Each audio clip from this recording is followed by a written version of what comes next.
अनुराग जी उज्जैन से। राधे राधे महाराज। राधे राधे महाराज जी। महाराज जी आपके चरणों में कोटि कोटि प्रणाम। महाराज जी पिछले 1 वर्ष से एकांतिक वार्तालाप सुन रहा हूं और नाम जपने का भी प्रयास कर रहा हूं। प्रभु अभी तो भोग केवल हमें लुभाने का प्रयास ही कर रहे हैं और हम चित्त उनमें लगा देते हैं, चाहे वो कोई व्यक्ति, वस्तु या अन्य सुविधाएं हो। प्रभु जब भोग भोगने के लिए पूर्ण रूप से अनुकूलता प्रकट करेगी तो तब हमारा क्या होगा? महाराज जी डर लगता है। उसे डर लगता है तो अच्छी बात है, लेकिन सही डर लग जाए तो हम बच सकते हैं। अभी सही माने में डर नहीं है। ऊपर से हम कहते डर है और अंदर से सुखद लगता है। भोगों की तरफ हमारी रुचि क्यों है? क्योंकि वो सुखद लगते हैं, सुख देने वाले लगते हैं। लगता है कि भोग लेते हैं तो सुखी हो जाएंगे। तो ऊपर से डर लगता, अंदर से सुख बुद्धि है। अंदर से डर लगने लगे तो बचत हमारी हो जाए। वो होगा जब थोड़ा ज्ञान हो, थोड़ा हमको अध्यात्म का ज्ञान हो, तब बात समझ में आएगी। ये भोग, आप तो बच्चे हो, बड़े बड़े साधकों को, बड़े बड़े अच्छे परमार्थियों को भी लुभायमान कर लेते हैं। मतलब ज्ञानियों को भी लुभायमान कर लेते हैं। आप तो अभी बालक ही हो। ज्ञानिनामपि चेतांसि देवी भगवती ही सा बलादा कृष्ण मोहाय महामाया प्रेक्षति। बड़े बड़े ज्ञानियों के चित्त को बलात् अपहरण करके मोह में डाल देना, ये महामाया की सामर्थ्य है। कुछ छोटी मोटी, पर यदि हम दैन्य भाव से भगवान का आश्रय लेकर नाम जप करते हुए चले तो हम बच सकते हैं। अगर हमें ज्ञान हो जाए तो फिर अच्छा नहीं लगता। भोगों में सुख नहीं है, सुखाकर्षण है, सुख नहीं। जैसे हम जो चिंतन में सोचते हैं ना कि यार ऐसे से ऐसा ऐसा खाएंगे, ऐसे से ऐसा, वो जब हम खा रहे होते हैं तो वो सुख नहीं मिलता। जब हम भोग रहे होते हैं तो वो सुख नहीं मिलता जो चिंतन में था। ध्यान से हमारी बात समझना, यह अध्यात्म है। जैसे हम किसी भोग का चिंतन कर रहे हैं तो उस समय जो हमें सुखानुभूति हो रही, जो एकदम लग रहा है अब मिले, और जब वो भोग मिला तो थोड़ी देर में मन उससे खिन्न हो जाता है, वो सुख नहीं रहता। इसका मतलब भोगाकर्षण में सुख है, भोगने में नहीं। अगर हमारा चिंतन न हो और फिर कोई भोग क्रिया हो तो देख लो सुख नहीं होगा। जैसे किसी को बोल दिया जाए कि आज तुम खूब विश्व के जो भोग चाहो भोग लो, कल 12 बजे तुम्हें फांसी दे दी जाएगी। अब हमें बताओ कौन सा भोग उसे सुख दे सकता है? क्योंकि उसका चिंतन हट गया, उसका चिंतन लग गया। अब बताओ, अब उसे कौन सा भोग सुख दे सकता है? सुंदर स्त्री, सुंदर भोग, सुंदर खान पान, वो कपड़ा, उसको किसी से कोई स्वाद नहीं मिलेगा। क्यों? क्योंकि चिंतन हट गया। चिंतन मृत्यु में लग गया कि कल 12 बजे तुम्हें फांसी दे दी जाएगी। तो जिसमें सुख है तो उसमें है, चाहे जिस परिस्थिति में है। परमात्मा में सुख है तो फांसी की सजा सुनने पर भी मुस्कुराहट होगी। जैसे श्री दाम नाम के एक भक्त थे, वो बड़े करुणाशील थे। भक्त में करुणा होती, दया होती। तो वो बादशाह के खजांची थे। तो जैसे कोई गया, महाराज मैं गरीब आदमी हूँ, बेटी का ब्याह है, तो खजाने से वो दे देते। यद्यप चाहिए कि राज आज्ञा लेकर खजाने से दें, पर राज आज्ञा चूंकि वो इतना दयावान करुणावान तो था नहीं कि सब गरीबों के लिए वो आज्ञा कर दे, तो इसलिए वो कर देते थे। धीरे से काजी को पता चला, जांच हुई तो बात पक्की मिली और उन्होंने स्वीकार किया कि हम बिना राज आज्ञा के खजाने से हम दे देते हैं, तो ये अपराध बनाना। तो उनको राजा ने, बादशाह ने फांसी की सजा सुनाई, तुम्हें फांसी दे दी। और बड़े भक्त, भगवान का भजन करने वाले, बड़े करुणा में, मतलब वो राज आज्ञा में रहते थे लेकिन वो संत थे। उनका चरित्र आया, श्री राम जी का चरित्र है। वो मुस्कुरा दिए, जब फांसी की आज्ञा हुई तो मुस्कुरा दिए। और उनके आराध्य देव थे महाराष्ट्र में जो विराजमान विट्ठल भगवान है। विट्ठल भगवान आराध्य देव थे। तो कहा जैसी विट्ठल की कृपा। तो उनका तुम्हारी अंतिम इच्छा क्या है? तो उनका एक बार विट्ठल भगवान के सामने से मुझे निकलवा दो, मतलब एक बार आंख मिलवा दो। तो उनको बंधन में डाल करके और विट्ठल भगवान के सामने गए, कहा आप राजी हो? वो चल दे, आप राजी हो कि मुझे फांसी हो? तो हम राजी हैं। जोई जोई प्यारो करे सोई मोहि भावे। यदि प्यारे तुम्हें ऐसा लगता है कि अब मेरा शरीर अंत हो फांसी के द्वारा तो कोई बात नहीं। कमल नयन और मुस्कुरा करके सलाम किया, क्योंकि वो पहली बात तो रूप ही देख करके उसका होश उड़ गया। उन्होंने कहा सुनो, हमारे मालिक को तुमने फांसी की सजा सुनाई है खजाने के कारण, और ऐसे पीतांबर से छोड़े वो हीरे। बोले हीरे रत्न ऐसे हैं कि तेरा खजाना कुछ नहीं है। और देखा कि वो बड़े कीमती, ये ले और तुरंत मेरे आदेश कर मेरे मालिक को छोड़ा जाए। बोले मालिक? बोले श्री राम मेरा मालिक है, मैं उनका नौकर हूं भगवान। तो बोले श्री राम ने तो कभी बताया नहीं। बोले इतने गुप्त है कि पूछो मत, हमने मना किया कि तुम्हारी नौकरी ना करे। तुम्हारे पास ऐसे खजाने में है ही नहीं रत्न और हीरे जैसे हमारे मालिक के पास है। अब वो तुरंत आदेश करने में लगा, जाओ तुरंत उनको रोको। वो बद स्थान की तरफ ले गए, कहीं उनको फांसी न दे दी जाए। तो घुड़सवार दौड़े, उनको रोक। इतने में भगवान अंतर ध्यान होगा। अब वो पागल बादशाह कहाँ गया हो, कहाँ गया? श्री राम को बादशाह हाथ जोड़कर बोले एक बार अपने नौकर की दर्शन करा दो, दीदार करा दो। बोले हमारे को नौकर? हम तो आपका नौकर है। बोले नहीं, उसका नाम बिट्ठू था, बिट्ठू बोला था, और वो इतनी अवस्था का लगभग था, और ये हीरे देकर तो उनके आंखों में आंसू आ गए। अरे बोले ये नौकर नहीं, अखिल ब्रह्मांडों के मालिक भगवान विट्ठल हैं, जो हमारी रक्षा के लिए आपके सामने ऐसे आए थे। तो अगर भगवान से संबंध है तो किसी भी स्थिति में मन विचलित नहीं होगा। और अगर भगवान से संबंध नहीं है तो फांसी की सजा या मृत्यु की या कैंसर या बड़ी बात सुनते ही हमारा चित्त, अब उसको भोग अच्छे थोड़ी लगते हैं। तो हमारा चित्त भगवान में जैसे जैसे लगता जाएगा, भोगों में सुख नहीं है, ये पक्की बात है, आकर्षण है, भोगाकर्षण है, भोगों में सुख नहीं तो आप सब गृहस्थ तो सुखी हो जाते ना। बोल देते अब कछुनाथ न चाहिए, मुझे मिल गया सुख, लेकिन आज तक किसी को नहीं मिला। वही भोगने की लालसा, वही फिर खाने की लालसा, देखने की लालसा, सुनने की, ये इंद्रियों के शब्द स्पर्श रूप रस गंध जो है ना, ये आकर्षण मात्र है, इनमें कोई सार बात नहीं। सार बात भगवान में है। मन सब कुछ प्राप्त करके भी एक अशांत रहता है, एक कुछ खोज करता है सुख की, मन में वो प्रसन्नता नहीं, क्योंकि वो प्रसन्नता तभी पूरी होगी जब भगवान से हम जुड़ेंगे। तो हमारा चित्त भगवान में लगे, ऐसा प्रयास करो तो भोगों से मन हट जाएगा।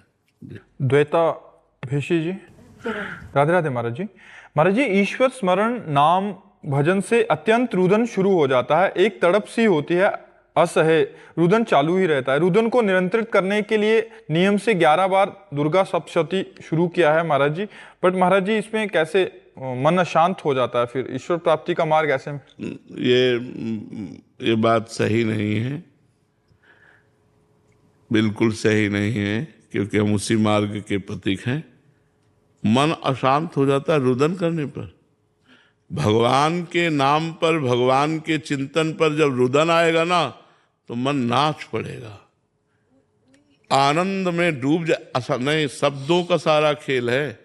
बातें हाथी पाइयो, बातें हाथी पाओ। बात में हाथी इनाम में मिल जाएगा, बात में ही हाथी के पैर के नीचे कुचला दिए जाओगे। मन अशांत हो जाता है। ये शब्द पाठ करते करते मन अशांत हो जाता है। दुर्गा सप्तशती किस बात के लिए? मन अलग अलग विचारों से भर जाता। तो कहां भगवान में प्रेम है? जब प्रेम हो जाएगा भगवान में, यही तो होता है ना कि हमारी बात समझो।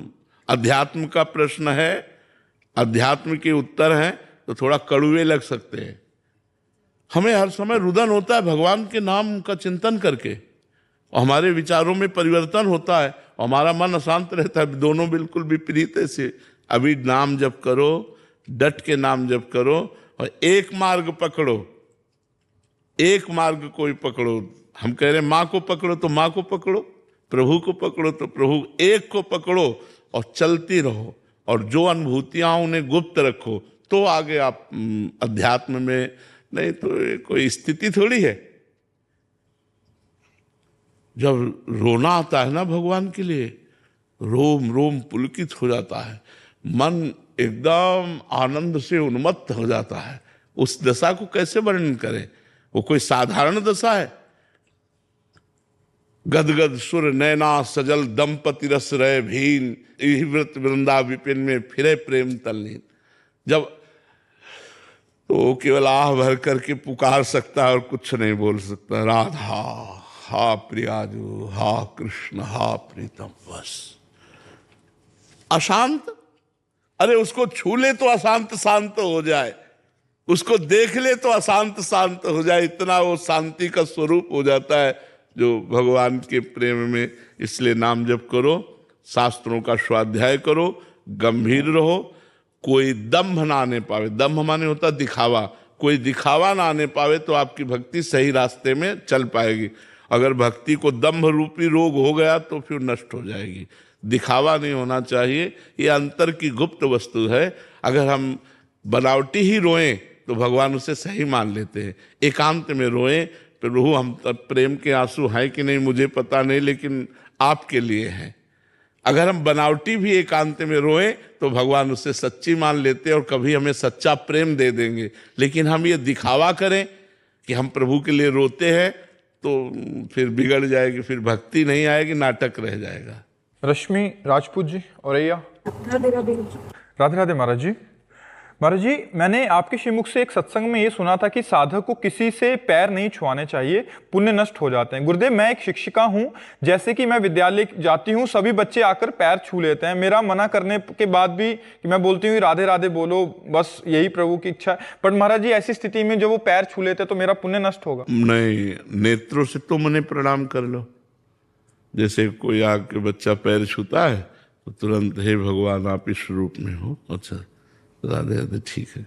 ऊपर से हम भले सांसारिक व्यवहार करें, लेकिन अंदर से हमें भागवतिक रहना चाहिए कि इन सब बच्चों के रूप में भगवान ही है, हमें सेवा दी है पढ़ाने की, मेरे भगवान ही है, ऐसी भावना रखनी चाहिए। जैसे कोई आके पैर छू लेता है या साष्टांग दंडवत करता है या नमस्कार करता है तो अपने लोग पहले उसे नमस्कार कर लेते हैं। आप आ ही रहे हो, हम पहले मानसिक नमस्कार कर लिया, अब आपका जो मन है, चाहे साष्टांग करो चाहे पंचांग करो, कोई तो जैसे बच्चा आ रहा है तो पहले आप मानसिक प्रणाम करो कि इसमें भगवान विराजमान है, तो आपका पुण्य नष्ट नहीं होगा। ध्याना सोनी जी। राधे राधे महाराज जी। महाराज जी, कोटि कोटि प्रणाम। महाराज जी, गीता जी में कहा है कि कर्म करो पर फल की चिंता ना करो, परंतु महाराज जी हम विद्यार्थी काल में हमारा लक्ष्य अच्छे मार्क्स लाना है ऐसा रहता है, तो फल के बिना कैसे हम कर्म?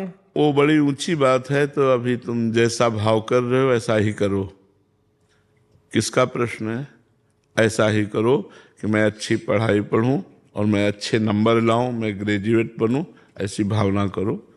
अभी वो अध्यात्म की ऊंचाई की बात है कि कर्म बंधन से मुक्त होने का उपाय क्या है? कर्म करो और फल की आशा न रखो। अभी आप कोई अध्यात्म में थोड़ी चल रहे हैं, अभी बच्चे हो। अगर फल की आशा नहीं रखोगे तुम तो तुम्हारी रुचि नहीं होगी पढ़ाई में। समझो, जब हम फल की आशा करते हैं तो हमारी रुचि ज्यादा बढ़ जाती है। हम आशा करते हैं कि हमारे व्यापार में अच्छा लाभ हो, और अगर हम आशा ना करें तो इतना प्रयत्न व्यापार में क्यों करें? आप समझना। तो एक स्थिति आएगी जब आप इन सब बातों को प्राप्त करने के बाद भी अशांत होगे, तब आप प्रश्न करोगे कि अब मैं क्या करूं, क्योंकि अच्छी नौकरी है, रुपया भी मिलता है, परिवार भी सब है, फिर भी मेरा मन व्याकुल है। तब आपको अध्यात्म का रास्ता मिलेगा। अध्यात्म में ये बात है कि कर्म करो, फल की आशा मत रखो, सुख दुखे समय कृत्वा लाभा लाभो जया जयो। आपने कर्म किया, परिणाम में सुख मिला या दुख मिला, लाभ मिली या हानि मिली, जय हुई या पराजय हुई, इसकी चिंता मत करो। ये एक बहुत अच्छे साधक की बात है। अब कोई खिलाड़ी से कह दे कि तुम विजय की आशा मत करो, तो भाई वो विजय की आशा से ही खेल उत्साहपूर्वक खेल पाएगा। बात समझना हमारी। एक किसान से कहो कि वो पहले ही आशा करता है कि मैं फसल बोऊंगा तो इसमें 1 मन गेहूं लगेगा बीज में, तो 40 मन बाद में होगा। वो आशा करके पसीना चुहाता है, मेहनत करता है। तो ये जो प्रारंभिक कर्म है, ये आशा से ही पूर्ण होने की भावना हमारे अंदर कर्म में प्रवृत्त करती है। कोई भी बिना आशा के कर्म कहाँ करता है संसार में? आशा तो हो जाती है ना, मैं ये करूंगा तो लगभग इतनी प्रॉफिट हो जाएगी, उसके फल की आशा करके ही वो कर्म में प्रवृत्त होता है। अब वो जब कर्म का फल दुख आया तो वो विचलित हो जाता है। हर बार थोड़ी कि आप विजयी ही होते रहोगे, कभी कभी पराजय भी आती है। तो भगवान इसलिए कह रहे हैं कि तुम समान भाव बना रहे तुम्हारा, तुम दुख सुख से लिप्त ना हो, इसलिए तुम फल की आशा मत करो। पर वो ऊंची बात है। अभी बच्चे हो तुम, खूब अच्छी आशा करो कि मैं ग्रेजुएट हूं, मैं अच्छे नंबर से पास हूं, मैं अमुक डिग्री प्राप्त करके अमुक नौकरी करूं। आशा रखो, जिससे तुम्हारे प्रयत्न में उत्साह रहेगा। शरीर है वो पवित्र संकल्प करने लगता है, मन बुद्धि पवित्र निश्चय करने लगती है, चित्त पवित्र भगवान का चिंतन करने लगता है, अहंकार भगवान के दासत्व में बदलने लगता है। प्रभु मेरे स्वामी, मैं प्रभु का दास। इसका प्रभाव पड़ता है कारण शरीर पर। कारण शरीर कहते हैं स्वभाव। जैसे हमारे यहाँ श्री सेवक जी महाराज कहते हैं, यह जो पर्यो मोहि सहज स्वभाव, श्री हरिवंश नाम रस चाव, नाव सुदृढ़ भव तरन को। बोले मेरा ये स्वभाव पड़ गया है कि निरंतर श्री हरिवंश श्री हरिवंश श्री हरिवंश ये नाम हमारे चलता रहता है। स्वभाव, कारण शरीर स्वभाव। श्रुतौ राधिका कीर्तिरंता स्वभावे, हमारा स्वभाव बन गया है प्रिया प्रीतम की चर्चा सुनने का। श्रुतौ राधिका